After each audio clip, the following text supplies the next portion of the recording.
Hello everyone, welcome to the new session of reproductive health part 4। So इस पार्ट में हम अपना जो इनफर्टिलिटी वाला पार्ट है वो उसको कवर करेंगे। बहुत सारे ऐसे कपल्स होते हैं जिनमें इनफर्टिलिटी होती है, चाहे वो मेल हो या फीमेल, कई बार दोनों में भी हो सकती है। क्या मतलब होता है इनफर्टिलिटी का? Infertility to produce children despite unprotected sexual cohabitation, यानी कि अनसेफ सेक्स करने का मतलब है कि किसी भी तरह का कॉन्ट्रासेप्टिव यूज ना करना। और उस किसी भी तरह का अनप्रोटेक्टेड कॉन्ट्रासेप्टिव यूज ना करने के दौरान क्या होता है कि जनरली नॉर्मल तौर पे ये होता है कि प्रेगनेंसी होती है, लेकिन कई बार जो है प्रेगनेंसी नहीं होती है।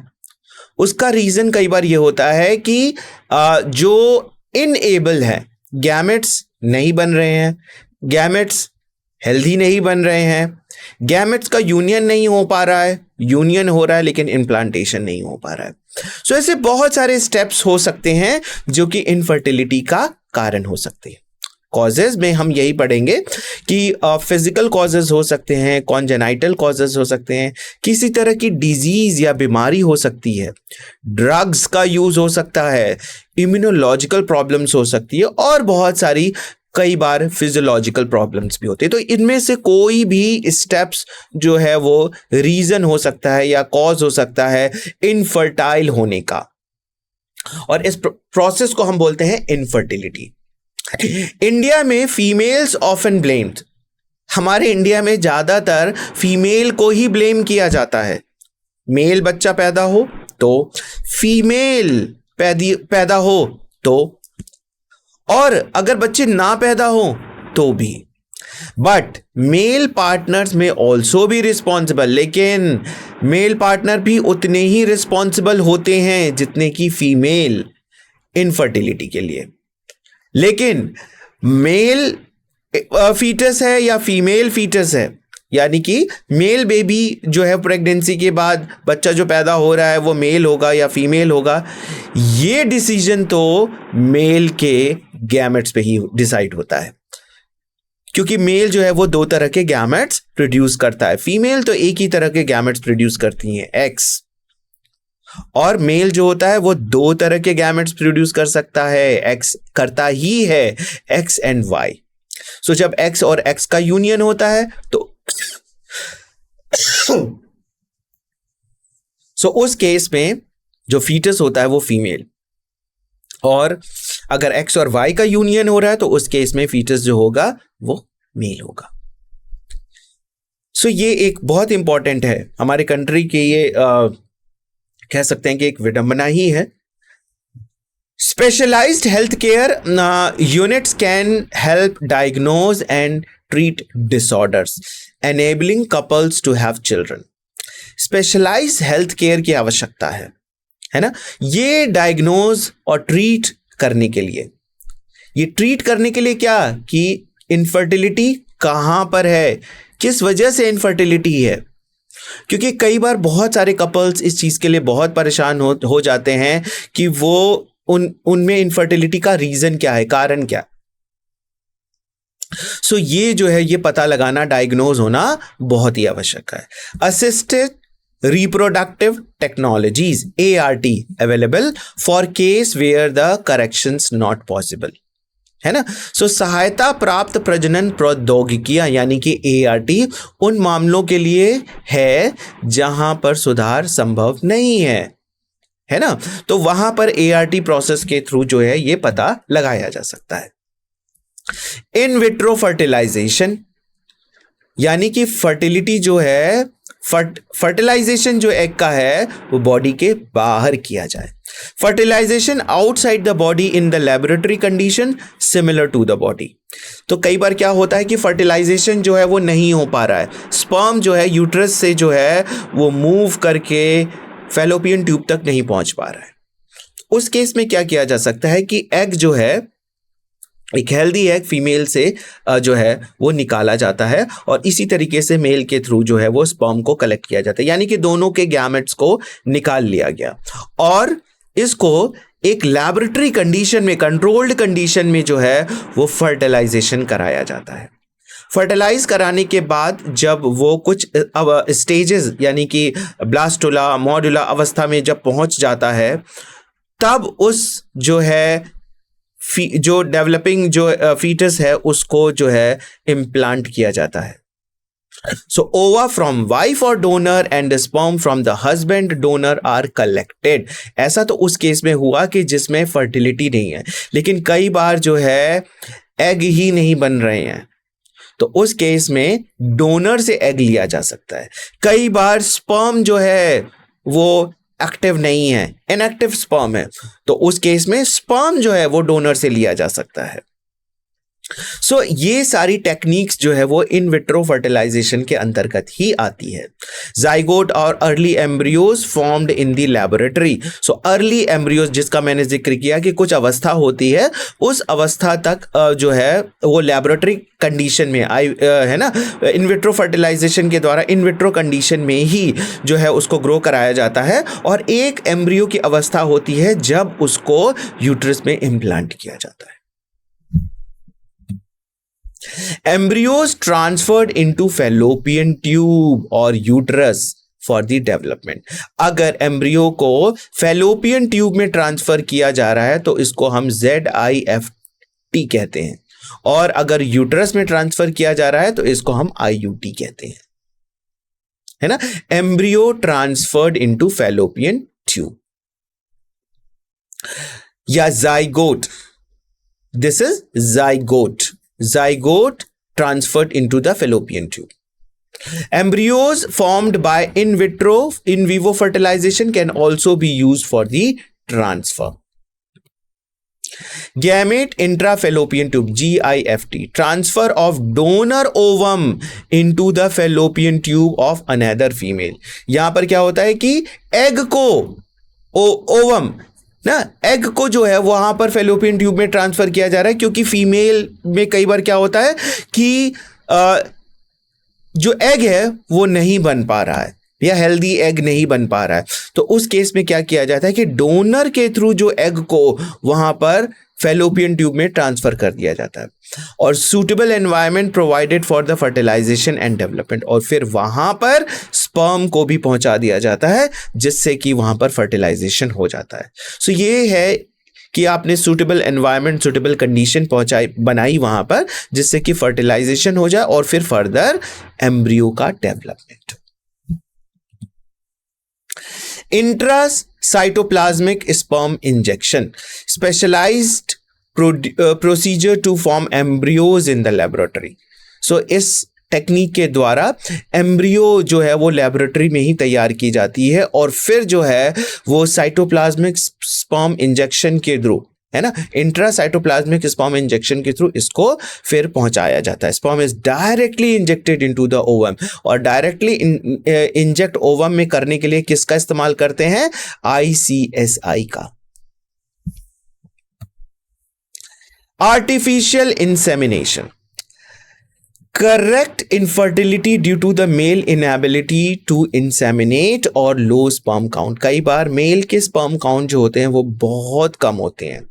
अगर आपको याद हो पिछली बार आपने जो चैप्टर में पढ़ा था कि कितने मिलियंस ऑफ स्पर्म्स बनते हैं, जिसमें कि 60% जो है इसका हेल्दी होना, स्ट्रक्चरली और फिजिकली हेल्दी होना बहुत जरूरी है, और 40% जो उसमें से स्पर्म होते हैं उनमें मोर्टेलिटी होना बहुत जरूरी है। लेकिन कई बार क्या होता है कि स्पर्म हेल्दी नहीं होते हैं, 60 से कम होते हैं, 40% में मोर्टेलिटी नहीं होती है, इससे कम होती है, तो इसका मतलब हुआ कि sperm count, healthy sperm count जो है वो बहुत लो है। जब स्पर्म काउंट लो होगा तो उस केस में क्या होगा? उस केस में फर्टिलिटी के चांसेस कम हो जाएंगे। सो सीमेन फ्रॉम द हस्बैंड और donor artificially introduce into the vagina और यूट्रस। तो उस केस में क्या होगा कि हेल्दी वाले जो स्पर्म्स हैं उनको निकालकर डायरेक्टली यूट्रस में या वेजाइना में ट्रांसफर किया जाए। लेकिन अगर स्पर्म काउंट जो बहुत ही लो है या जो फर्टाइल स्पर्म ही नहीं है, तो उस केस में हम क्या कर सकते हैं, उस केस में हम डोनर्स के थ्रू स्पर्म्स को ले सकते हैं। लेकिन ये बहुत आसान नहीं है, इसमें बहुत सारे चैलेंजेस हैं। टेक्निक्स रिक्वायर हायर प्रिसिशन, इस चीज के लिए बहुत ही प्रिसाइज होना बहुत जरूरी है। स्पेशलाइज्ड प्रोफेशनल्स का इन्वॉल्वमेंट होना चाहिए और एक्सपेंसिव इक्विपमेंट का यूज होता है इसमें। सो ये टेक्निक बहुत इजी नहीं है, प्रिसिशन की जरूरत है, स्पेशलाइज्ड प्रोफेशनल्स की जरूरत है और एक्सपेंसिव इक्विपमेंट की तो आवश्यकता है ही है इसमें। Available only in the limited centre, affordable to a few, बहुत कम ऐसे सेंटर्स हैं जहां पर आपको ये सारी जो है इनफर्टिलिटी को दूर करने के लिए ये सारी टेक्निक्स जो है वो अवेलेबल है। और अगर अवेलेबल हैं भी तो कितना प्रोफिशिएंस जो है वो प्रिसीशन है उनमें और कितना वो प्रोफेशनल है इस पर्टिकुलर टेक्निक को फुलफिल करने के लिए, ये भी एक बहुत बड़ा प्रश्न है। Emotional, religious, social factors can deter the option of the methods. बहुत कई बार जो है बहुत सारे इमोशनल फैक्टर्स आ जाते हैं कि कहीं ये बच्चा दूसरे का है ना, ये सारी चीज़ें दिमाग में और फीलिंग्स आती हैं। रिलीजियस बिलीव्स कई बार लोगों के अलाउ नहीं करते कि ये तो हमारे रिलीजियस के अगेंस्ट है। सोशल फैक्टर्स की सोसाइटी में कि लोग क्या कहेंगे, ये सारी चीज़ें जो है बहुत प्रेशर होता है उन कपल्स के ऊपर जिनमें इनफर्टिलिटी होती है। बट अबव ऑल अगर इस तरह की टेक्निक्स अवेलेबल हैं तो इसमें कोई वो नहीं है, आप जो है वो इन टेक्निक्स का इस्तेमाल कर सकते हैं और इससे जो है जो एक हेल्दी बेबी को जो है वो आप जो है वो जन्म दे सकते हैं। सो ये इसके बारे में भी लोगों को बात करना और ये सारी जानकारी लोगों को पहुंचाना, खास तौर से किस एज के लोगों को, 15 से 24 साल के एज के लोगों को इसके बारे में खुलकर बताना चाहिए। सेक्स एजुकेशन के बारे में भी बताना चाहिए और एसटीडीज के बारे में भी बताना चाहिए। बेस्ट, मेरे हिसाब से बेस्ट जो ऑप्शन होता है वो एडॉप्शन का, a viable option considering India's orphan and destitute children. Best तरीका ये होता है कि अगर जो कपल्स इनफर्टाइल हैं तो वो बेबी को अडॉप्ट कर लें। Legal adoption is encouraged as one of the best method for the couple seeking the parenthood. ऐसे पेरेंट्स जिनको कि बच्चों के लिए जो बच्चों की बहुत ज़्यादा आवश्यकता है, मतलब वो चाहते हैं कि उनके पास कोई उनका अपना बच्चा हो, सो बेस्ट तरीका ये है कि they can adopt legally, not illegally, always legally. Reproductive health refers to overall wellbeing in all. So अब हम जो है वो समरी पर आ जाते हैं। हमने ये चैप्टर ऑलमोस्ट कंप्लीट कर लिया है और अब हम इसको चैप्टर को थोड़ा सा समराइज कर लेते हैं। Reproductive health refers to overall wellbeing. So हमें रिप्रोडक्टिव हेल्थ में हम क्या पढ़ते हैं कि हम ओवरऑल वेलबींग किस रिस्पेक्ट में, रिप्रोडक्शन के रिस्पेक्ट में, फिजिकल रिस्पेक्ट में, इमोशनल रिस्पेक्ट में, बिहेवियरल और सोशल डायमेंशन में, इन सब तरीके से जब हम हेल्दी होंगे तभी हम कह सकते हैं कि yes we are healthy, we are reproductive healthy. India pioneer nation action planned to achieve reproductive healthy society. तो इंडिया उन प्राथमिक देशों में से एक है जिसने की रिप्रोडक्टिव हेल्दी होने की बात सोसाइटी में की, और उसका सबसे बड़ा एग्जाम्पल यह है कि ये आपके करिकुलम का ये चैप्टर हिस्सा है। Reproductive health initiatives, concealing and awareness creation, focus on reproductive organ, adolescence changes, safe sexual practices, sexually transmitted infections including AIDS. So concealing करना जो है, परामर्श करना, लोगों को जागरूक करना, ये बहुत इंपॉर्टेंट है। किस लिए, किस टॉपिक पे जागरूक करें? रिप्रोडक्टिव ऑर्गन के बारे में बच्चों को बताएं कि ये रिप्रोडक्टिव ऑर्गन भी जो है जैसे हमारे बॉडी के बाकी ऑर्गन है वैसे ही हैं, कोई टैबू नहीं है इस पे बात करना।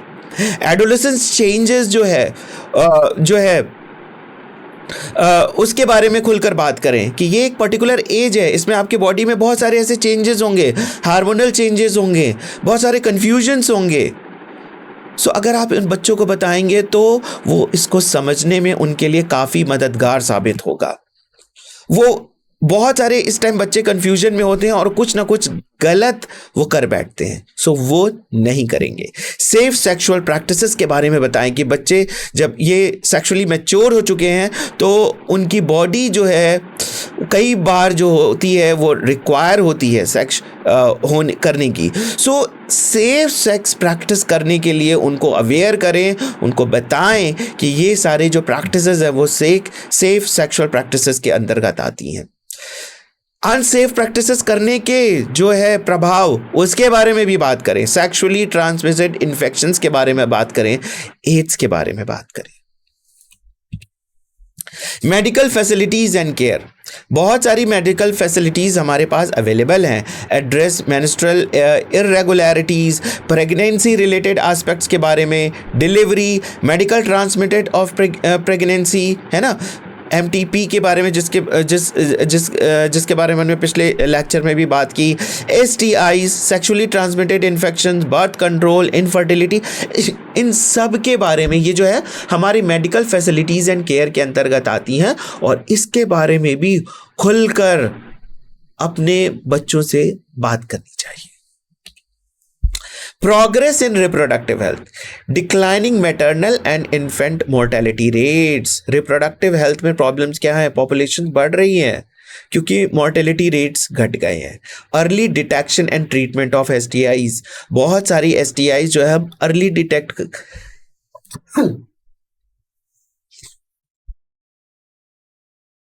बहुत सारी STIs जो है वो अर्ली डिटेक्ट की जाती है और उसकी ट्रीटमेंट भी हो जाते हैं। सो अगेन जो रिप्रोडक्टिव हेल्थ मेंटेन की जा सकती है, डेथ रेट कम हो सकती है। Assistance for the infertile couple, infertile couple को हम असिस्ट भी कर सकते हैं। इम्प्रूव्ड हेल्थ फैसिलिटीज़ जो है वो प्रोवाइड कर सकते हैं। And living conditions lead to population growth, और ये सब की वजह से पॉपुलेशन में ग्रोथ हमें दिखती है क्योंकि डेथ रेट, ये जितनी हेल्थ प्रैक्टिसेस अच्छी होंगी उतने ही डेथ रेट कम हो जाएंगी, राइट। कॉन्ट्रासेप्टिव मेथड, बहुत सारे ऐसे कॉन्ट्रासेप्टिव मेथड के बारे में भी हमने बात की थी। तो इसमें नेचुरल है कि पीरियड एब्सिस्टेंस, विड्रॉल मेथड है ना, कि कोइटस के टाइम में जैसे ही जो है इजैकुलेशन हो, जो मेल कॉपुलेटरी ऑर्गन है उसको फीमेल जेनिटल ट्रैक्ट से बाहर निकाला जा सकता है। पीरियड एब्सिस्टेंस, पीरियड को जो है वो उस टाइम तक ब्रह्मचर्य का पालन करें जिस टाइम पीरियड्स हो रहे हों, है ना। और ट्रेडिशनल मेथड्स को भी फॉलो करें जैसे नीम ऑयल, टर्मरिक, ये भी हमारे कुछ मेथड्स हैं।